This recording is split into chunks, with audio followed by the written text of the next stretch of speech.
Olá, queridas e queridos. Esta é mais uma edição do programa Novos Rumos por um Mundo Melhor. Edivaldo Roberto é o meu nome.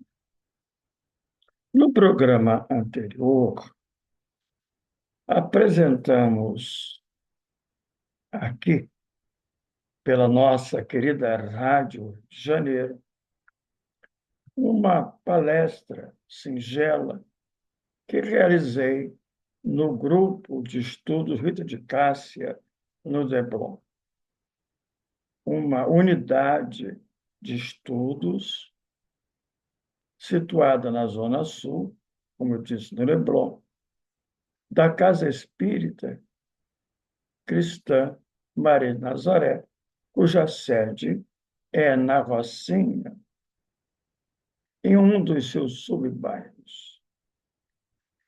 Naquela edição do programa Novos Rumos para um Mundo Melhor, tomei como ponto de partida e como fio condutor da palestra mencionada a introdução do Evangelho segundo o Espiritismo no seu item 1, objetivo, no qual Allan Kardec se refere ao objetivo do Evangelho segundo o Espiritismo, cujo subtítulo, por si só, expressa o seu conteúdo, a sua razão de ser, a explicação das máximas morais de Jesus em concordância com o Espiritismo, e observem, e suas aplicações a diversas circunstâncias da vida. No mencionado item 1 da introdução, Allan Kardec, pensador, estudioso, afirma que os evangelhos que estão no Novo Testamento tratam de 5 partes, são 5 matérias, atos comuns da vida do Cristo, os milagres, as predições, as palavras que foram tomadas pela Igreja para fundamento dos seus dogmas, o ensino moral. Pois bem, Allan Kardec vai afirmar que o Evangelho, segundo o Espiritismo, tem como objeto o ensino moral de Jesus. E, aliás, por extensão, a doutrina espírita, sendo um conhecimento uno em tríplice aspecto, ciência, filosofia, que são as consequências da ciência, e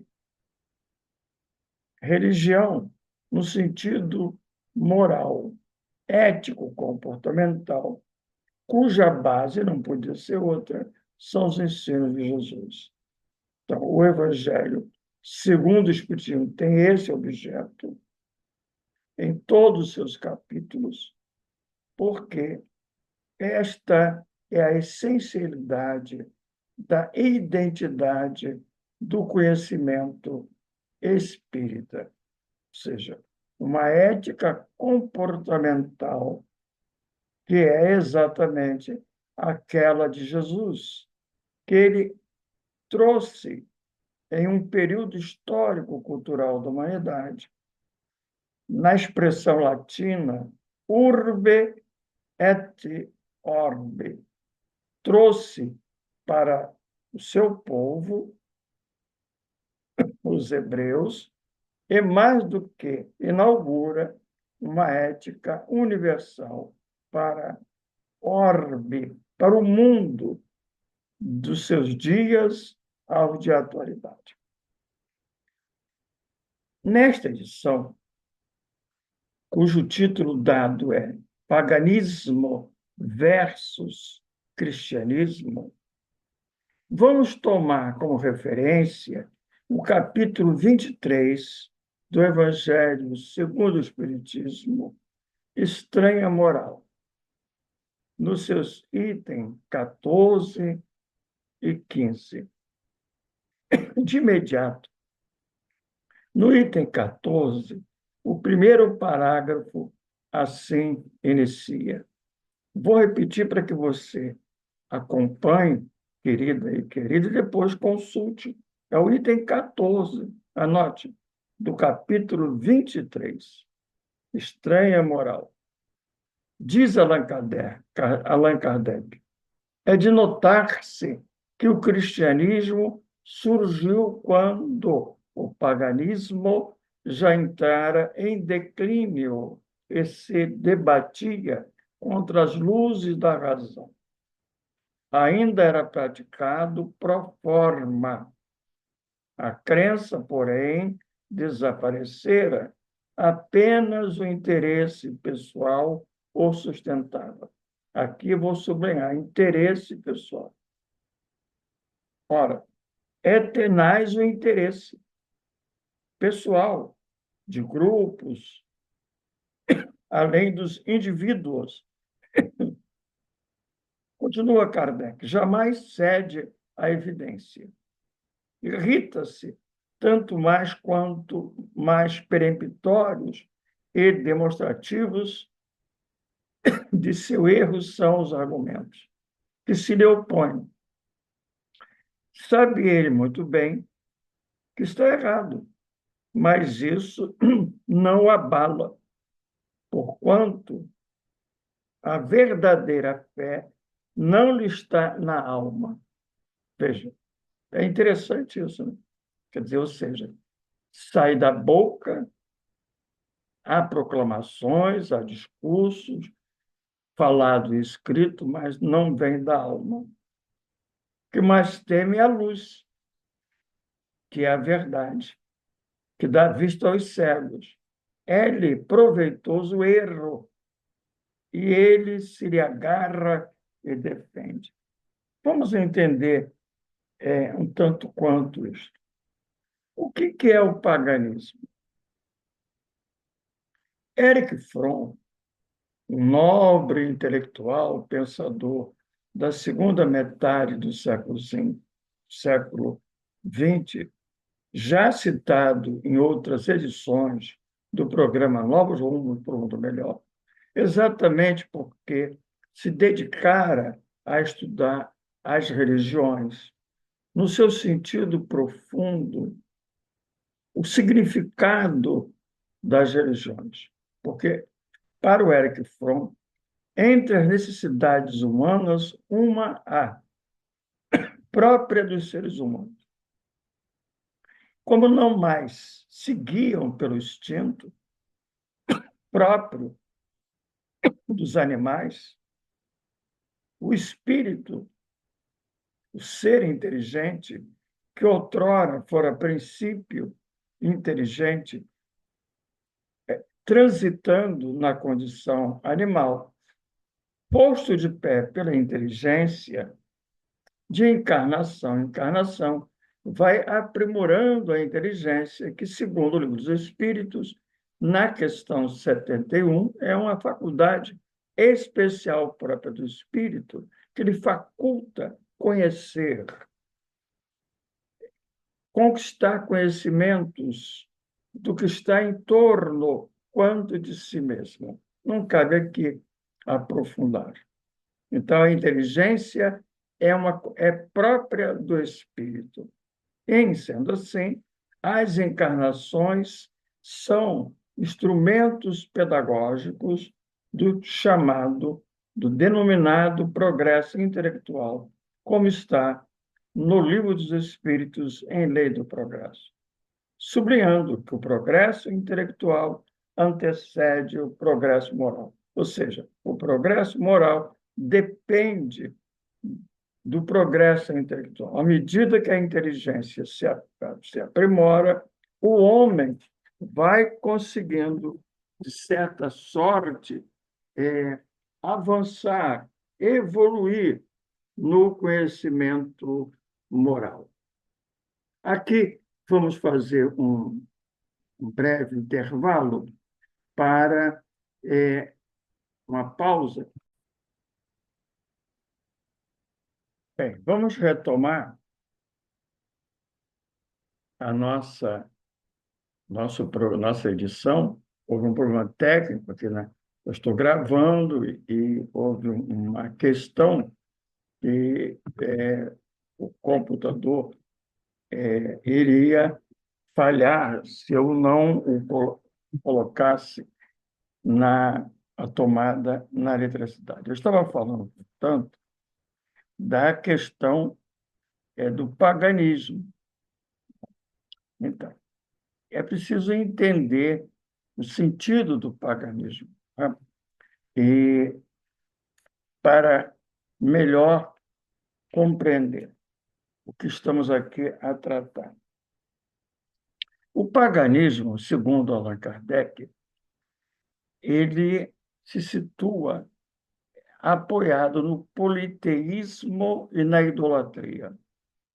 E aí, voltando ao Erich Fromm, ele faz uma análise da religião, como eu disse, como uma necessidade humana, desde quando o homem se emancipa da natureza, toma consciência de si e, usando esse instrumento, que é a inteligência, ele precisa ter um roteiro, ter uma pauta para se guiar a partir da qual ele vai tomar decisões. À medida em que ele evolui, sobretudo no progresso intelectual, se lhe cresce, se dilata a liberdade, o uso da possibilidade de escolha em dadas circunstâncias, ainda que mais ou menos limitadoras para as decisões e ações do homem. Então, para tanto, ele precisa de ter um roteiro, uma pauta de orientação e um objeto que lhe seja um ponto, um fulcro, algo que lhe dê sentido à existência. Ok? Dito isto, o paganismo idólatra, o que é isto? Essa crença politeísta em muitos deuses que se expressam concretamente através de objetos. Essa é a característica do paganismo. Politeísmo, múltiplos deuses, mas eles têm que ser adorados, adoradores dos deuses que estão materializados em objetos, aos quais o profitente presta culto. Os objetos são mediação entre o profitente, o religioso, e Deus. Pode ser uma flor, pode ser um animal, uma pedra, diversas possibilidades. Erich Fromm vai tratar disso, e é necessário que se coloque, dizendo que todos esses objetos que o homem cria para ser a materialização dos seus deuses é uma coisa criada pelo próprio homem. E nele, o homem deposita, projeta seus próprios poderes. Há uma transferência daquilo que o homem tem, intrínseco de poder, poder de inteligência, de imaginação, de criatividade, de sentimentos, ele coloca naquele objeto e passa a ter um caráter mágico. E, ao fazer isso, o homem se empobrece, se esvazia de si mesmo, à medida que ele se submete a uma criatura que ele criou para representar o seu Criador. Não é um jogo de palavras, né? Mas é isso. E ele se aliena de si mesmo. Quer dizer, ele não é nada, assim ele se considera, sem aquele objeto de devoção. E essa devoção no objeto que lhe empobrece é porque tira-lhe a capacidade de pensar. Ele abre mão disso. Basta-lhe o objeto, que é a materialização de Deus. Na Bíblia, quando Moisés, liderando o seu povo, vai à sarça ardente, e Jeová se lhe apresenta como uma voz sem rosto e sem nome, marca a, a proposta de uma religião eminentemente espiritual, um único Deus, sem nenhuma idolatria, sem nenhuma mediação. Moisés sobe ao monte, demora, segundo o entendimento do seu povo, mais do que devia, e o povo provoca Arão, irmão de Moisés, a criar o bezerro de ouro. Portanto, aparece aí a dialética, que no Evangelho segundo o Espiritismo, no capítulo 1, item 9, é dito por um espírito israelita. Aquele povo, o judeu, naquele contexto de Moisés, ainda que adiantado em inteligência, não o era do ponto de vista moral, emocional. Era apegado às coisas. A imaturidade emocional leva ao apego a coisas, a pessoas, à criação de ídolos. Não é isso? Então, eles criam o bezerro de ouro, está em Êxodo, capítulo 32. É muito interessante isso, porque aí surge a ideia do Holocausto, que vai estabelecer uma marca na religião hebraica. Se cria sacerdócios, um templo, que à época era o templo de Jerusalém, onde se faz os rituais, a matança de animais.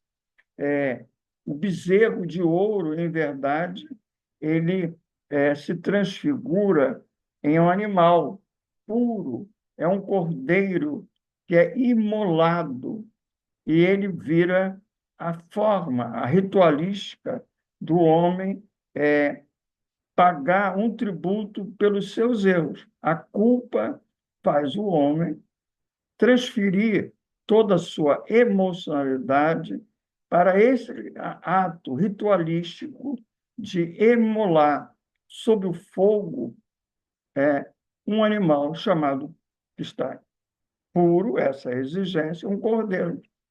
Não é? E assim ele é adorador de coisas. Não é mais uma relação direta, coessencial entre ele e Deus. É exatamente o que Allan Kardec está dizendo nesse item 14, capítulo 23. Quer dizer, o paganismo, quando Jesus chega à Terra, ele está em declínio, mas não extinto. É como um fogo, um incêndio que vai se apagar e ficam as brasas requentando ali, se mantendo. E, de vez em quando, volta a sua força maior, com a expressão maior do que fora o incêndio anterior. E isso vai acontecer, e Kardec deixa claro, por interesses pessoais, de pessoas que se transformam, muitas vezes, em líderes que, que precisam, na sua imaturidade, sobretudo emocional, ainda que detenha de uma capacidade intelectual para enxergar a verdade, negam-lhe, a negam, porque estão acomodados do ponto de vista pessoal nessa idolatria e se nega a qualquer argumento, por mais peremptório que seja, por mais demonstrativo que seja, eles se tornam cegos à verdade.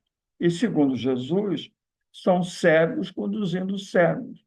E aí, é, essa cegueira se generaliza e se criam grupos que estão em crenças. Terminando esse bloco, já indo ao item 15, eu vou lembrar a você, querida e querido, que eu estou com o capítulo 23 do Evangelho segundo o Espiritismo, item 13, item 14 e 15. Aí ele diz que isso leva à criação de crenças. Foi o que Jesus encontrou quando chega à Terra. A religião hebraica transformada numa crença, como ele chama, praticado pro forma. Aí vem a ritualística, vem as crenças, as regrinhas. É isso que Jesus encontra, né? Várias seitas disputando poder. E aí entra a ganância, o poder político, o dinheiro, né? São falsas lideranças, que são cegos conduzindo cegos, repito, como dizia Jesus. É isso que Jesus vai encontrar no lugar da mensagem essencial dos 10 mandamentos, que é o amor.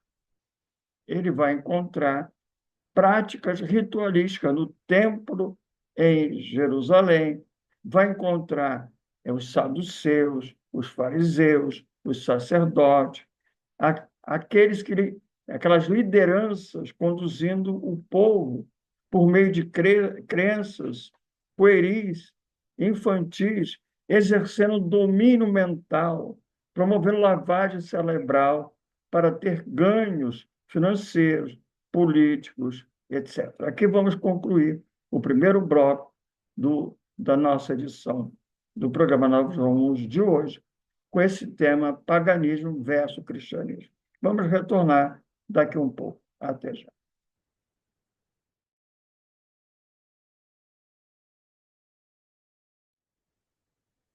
Olá, queridas e queridos. Esta é mais uma edição do programa Novos Rumos por um Mundo Melhor. Edivaldo Roberto é o meu nome. Estamos aqui no segundo bloco, dando continuidade ao tema desta edição: paganismo e cristianismo. No primeiro bloco, tratamos especificamente do que seja paganismo, dada a importância desse tema, paganismo, dessa categoria, para melhor compreender a proposta de Allan Kardec, desenvolvida no capítulo 23, Estranha Moral. Ele se refere ao paganismo no item 14, dizendo que o cristianismo surgiu exatamente quando o paganismo declinava.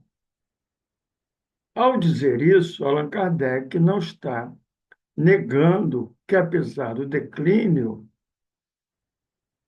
permanecia resquícios, e pode dizer que esses resquícios estão presentes aos dias de hoje. Estamos nos referindo, em particular, à idolatria. No bloco anterior, mencionei que seja idolatria parte de uma noção de alienação. Se você tem um bem, querido e querida, e você transfere a propriedade para outrem, você está alienando dessa propriedade, você está abrindo mão dessa propriedade, você está transferindo para um terceiro a propriedade de um bem que é seu. Vamos entender. quando temos um ídolo e nessa relação com ele há uma tendência de abrir mão de um processo de alienação, que pode ser maior ou menor, dos nossos bens, não material, não bens materiais. Até isso ocorre, tem acontecido. Mas, quando isso ocorre, é consequência de se alienar dos bens interiores, do poder que você que possui, que aquela pessoa está escolhendo, elegendo um ídolo e transfere para ele seus bens interiores, seu poder. A pessoa se despossui de si mesma e dá a outrem um poder sobre si. Como isso implica em se colocar numa relação desigual de fragilidade. Se o outro é grande, é importante, sabe tudo, pode influenciar a, a vida daquela pessoa que escolheu o ídolo, isso significa que, por consequência, a pessoa é frágil, é incapaz. Pois bem, isso é que é idolatria na sua expressão maior e sem maiores aqui também aprofundamentos, porque não caberia. Estou apenas recordando algo que é importante, que permanece. Pois bem, no item, nesse bloco, nós vamos nos ater ao item 15 do mesmo capítulo 23, que está aí colocado para que você possa acompanhar e, mais do que, depois se remeter a esse texto pela sua importância. Allan Kardec está dizendo que os cristãos, aqueles dos primeiros séculos do cristianismo, com o passar do tempo, se desentenderam quanto à interpretação das palavras de Jesus. Aquilo que Jesus trouxeram e vivenciara no breve tempo que esteve conosco,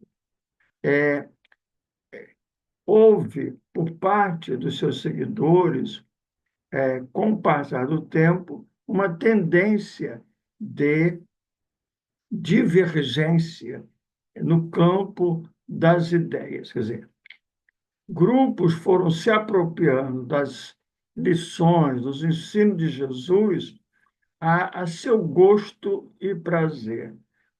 Pode-se dizer, segundo as suas possibilidades de entendimento, de compreensão, num dado contexto cultural, influenciado por uma série de culturas externas e as suas próprias fragilidades.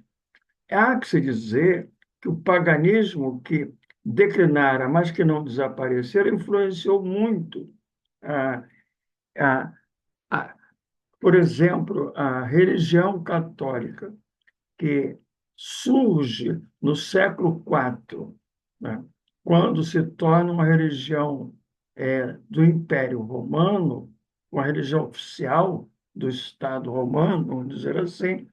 Este grupo que levou a isso, que tinha liderança, os seguidores desses líderes, quando assim procedem, estão interpretando de uma dada maneira, a partir de um dado ponto de vista, com certa apropriação de culturas estranhas às ideias de Jesus e, sobretudo, ao paganismo. A Igreja Católica é herdeira de toda uma cultura judaico, como também de outras ideias próprias da época, do paganismo.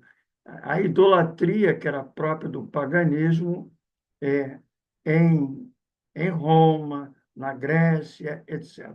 Então, daí o texto diz: nascerem sem demora numerosas seitas, pretendendo todas possuir aqui começa a aparecer o problema.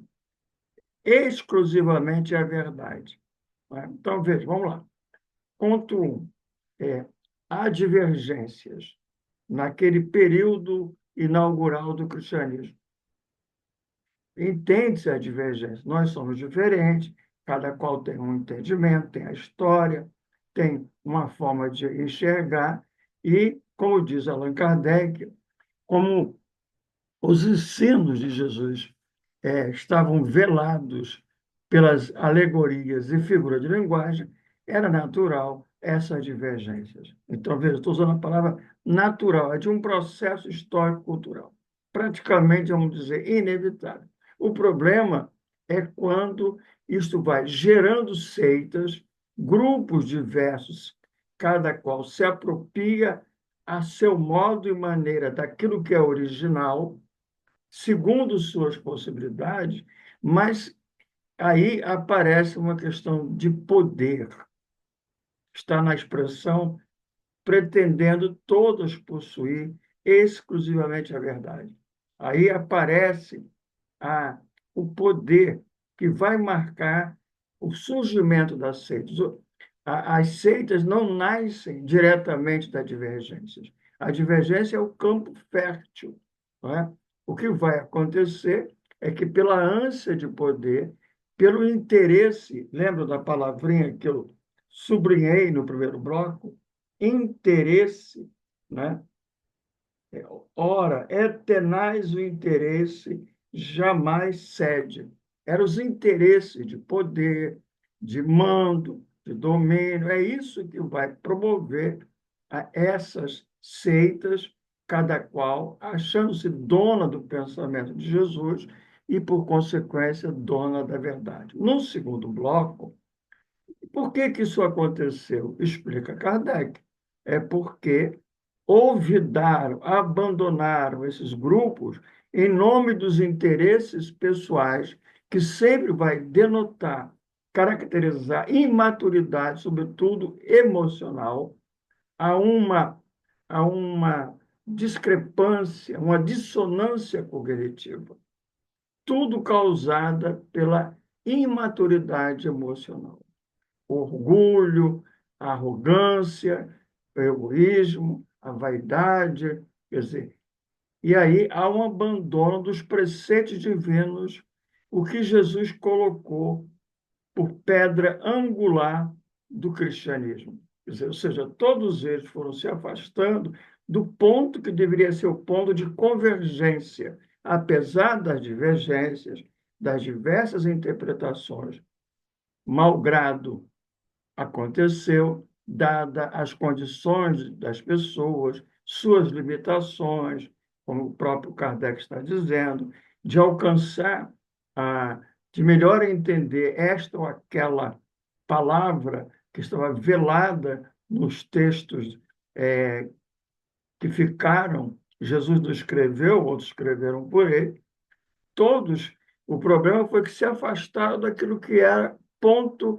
fulcral, qual seja a caridade, a fraternidade e o amor. Em se afastando disso, essas seitas começaram a brigar umas contra as outras, porque cada uma se julgava dono do poder, da verdade, verdade exclusiva, e foram se afastando. E aí, veja, os ídolos estão muito presentes nessa trajetória. São lideranças que se colocam como mediadora direta de Jesus e do próprio Deus, que dizem que são portadoras da interpretação mais correta, aquela que é a verdade, e isso vai, num crescendo, virando uma verdadeira batalha, em que uma disputa com a outra, aparecem as guerras religiosas, como diz aí, que foram cruéis, com tortura,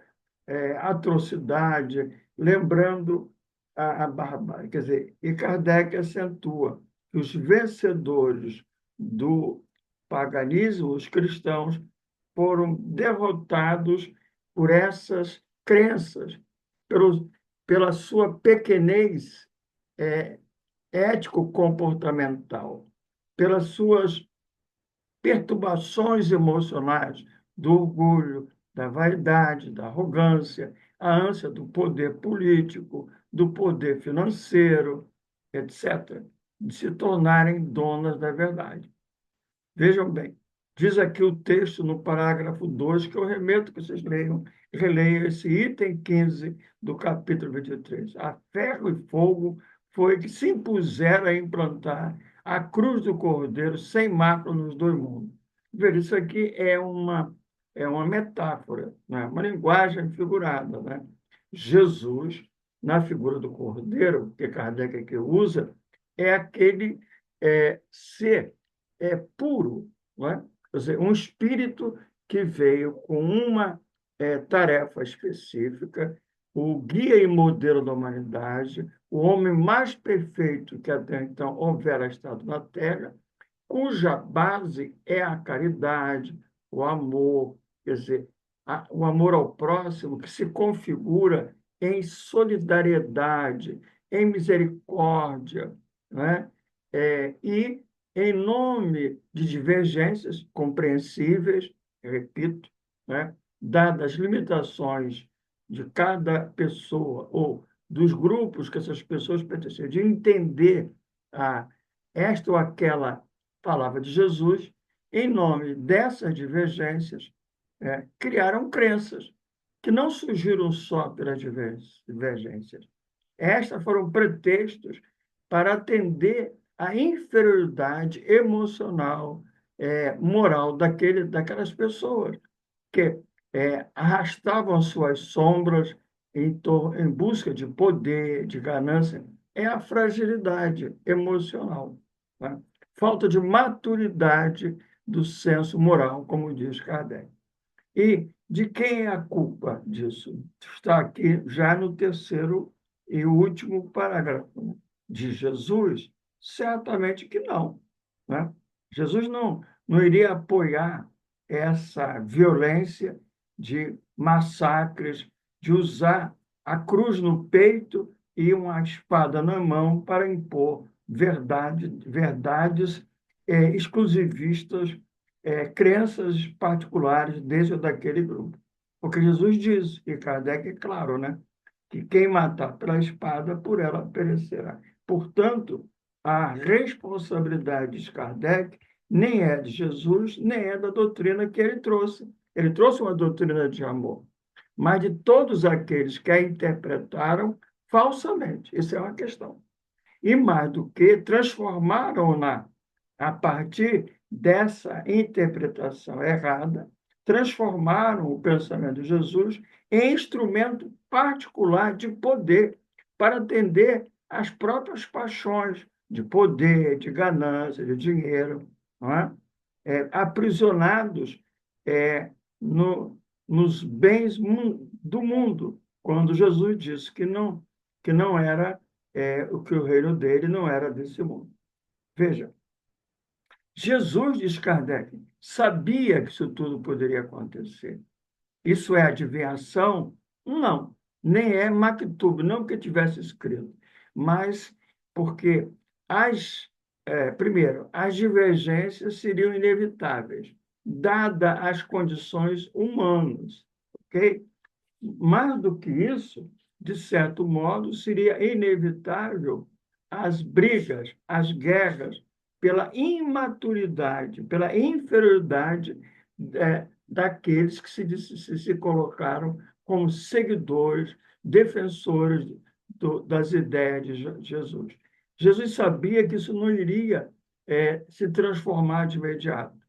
Ou seja, aquela ideia do joio e do trigo. O trigo iria permanecer, a sua ideia, o amor, a ideia da fraternidade, de se construir um mundo baseado na pedra angular do amor. Foi a sua mensagem. E aqui e acolá surgiram aqueles que, ao longo da história pós-Jesus, tentaram. Todos sabemos do século XII a figura luminosa, ímpar, que é o Povorello de Assis. Jesus sabia que, malgrado tudo isso, por todo esse malgrado, todo esse mal que iria ocorrer, a ideia iria permanecer. Ela jamais esteve em causa, porque ela é maior. O próprio Jesus é maior. E no processo dialético da história, reencarnando, desencarnando, isso ia haver naturalmente um equilíbrio, porque o mal, consideradas as condições do planeta de provas e expiações, o mal ele é usado pedagogicamente para o bem. E assim termina o texto. Se o cristianismo fosse mais bem compreendido e mais bem praticado, isso não se daria.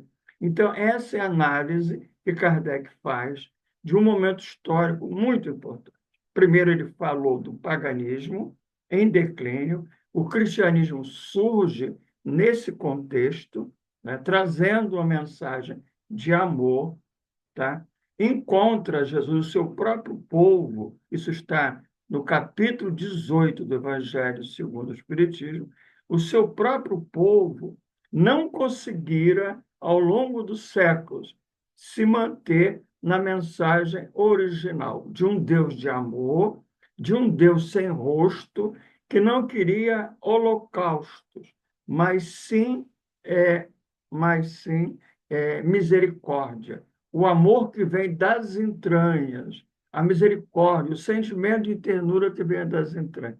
Logo, logo, nos primeiros dias ainda de Moisés, cria-se um sacerdócio, Arão, o irmão de Moisés, é o primeiro sacerdote, e se cria um culto exterior, com holocaustos, com altares, se faz sacrifício de animais chamados puros, o cordeiro, é, para limpar com seu sangue o pecado. Veja, todo um processo pagão, sim, de idolatria, porque aquele povo, os hebreus, ainda que adiantados intelectualmente, por discrepância moral, criaram a dissonância cognitiva daquilo que Moisés colocara como essência, o amor. E lá, no item 9 do capítulo 1 do Evangelho, o Espírito israelita, que Jesus foi o iniciador da mais pura moral, que estava ali na ideia embrionária trazida nos Dez Mandamentos, na ideia do amor, de um Deus sem rosto, sem nome, que queria que seus seguidores amassem um ao outro, criassem estruturas sociais, econômicas, políticas, assentadas na misericórdia, na bondade. Ao contrário, eles criaram todo um esquema de poder, isso vai se arrastar pelos séculos, e quando Jesus chega, a divisão é total. Aí estão os fariseus, os saduceus, disputando o poder com os sacerdotes, o poder político, o poder financeiro, o poder de status social. E é nesse contexto que o cristianismo surge. E, passado 3 séculos para 4, vão aparecer divergências, de certo modo, naturais, por equivocadas interpretações do pensamento de Jesus.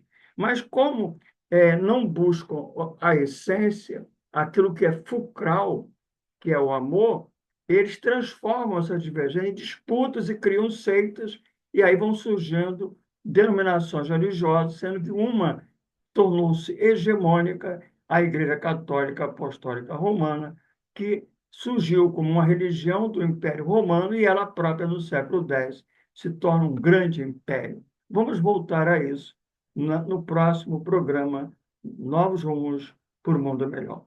Um abraço para você, querida, para você, querido, e eu proponho que você, dessa edição, a próxima, que é 15 dias, releia o capítulo 23, sobretudo o item 14 e 15, para que possamos aprofundar. Aqui deixo um abraço carinhoso.